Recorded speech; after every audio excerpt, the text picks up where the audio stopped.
Dès qu'on a appris à connaître Jésus, on éprouve le besoin impérieux de parler à d'autres, de l'ami précieux qu'on a trouvé. La vérité qui sauve et sanctifie ne peut rester enfermée dans le cœur. Si nous sommes revêtus de la justice de Jésus-Christ et remplis de la joie de son esprit, il nous est impossible de garder le silence. Si nous avons goûté que le Seigneur est bon, nous aurons quelque chose à raconter. Comme Philippe, dès que nous aurons trouvé le Christ, nous en inviterons d'autres à venir à lui. Nous nous efforcerons de leur présenter les attraits du Sauveur et les réalités invisibles du monde à venir. Le désir de suivre le sentier que Jésus a foulé sera intense et ardent. Le besoin d'amener ceux qui nous entourent à contempler l'agneau de Dieu qui ôte le péché du monde. Jean 1, 29. Tout effort en faveur de nos semblables retombera sur nous en rosée de bénédiction. C'est la raison pour laquelle Dieu nous a confié un rôle dans le plan du salut. Il a accordé à l'homme le privilège de participer de nature divine et de communiquer à son tour cette prérogative à ses semblables. C'est là le plus grand honneur, la joie la plus parfaite qu'il soit possible à Dieu de nous accorder. Ceux qui contribuent à cette mission d'amour se rapprochent plus de leur Créateur. Dieu aurait pu confier à ses anges le message de l'Évangile et toute l'œuvre du ministère d'amour. Il aurait pu se servir d'autres moyens pour accomplir son dessein.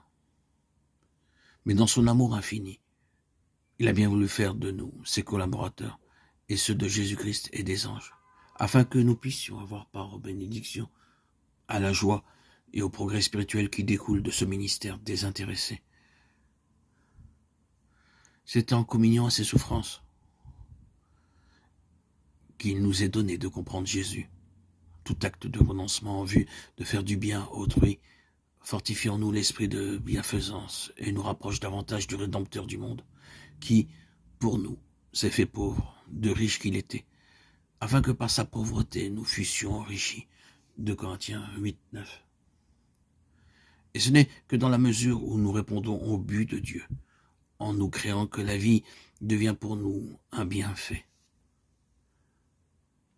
Si vous voulez vous mettre à l'œuvre comme Jésus l'attend de ses disciples, si vous voulez attirer des âmes à lui, vous éprouverez le besoin d'une expérience plus profonde et d'une plus grande connaissance des choses de Dieu.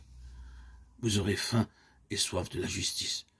Vous créerez à Dieu, votre foi sera fortifiée et votre âme pourra boire à l'entrée à la source du salut. L'opposition et les épreuves que vous aurez à surmonter vous pousseront à la lecture de la Bible et à la prière. Vous croîtrez dans la grâce et la connaissance de Jésus-Christ et vous acquérez une riche expérience. Le désintéressement en faveur du prochain donnera au caractère de la profondeur, de la stabilité, de la douceur et communiquera à l'âme la paix et le bonheur.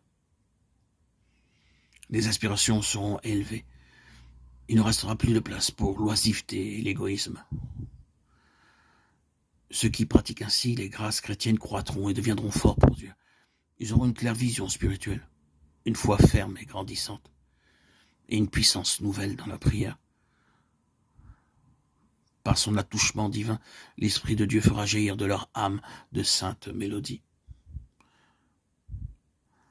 Ceux qui se consacrent ainsi avec désintéressement au bien de leurs semblables travaillent de la manière la plus efficace à leur propre salut.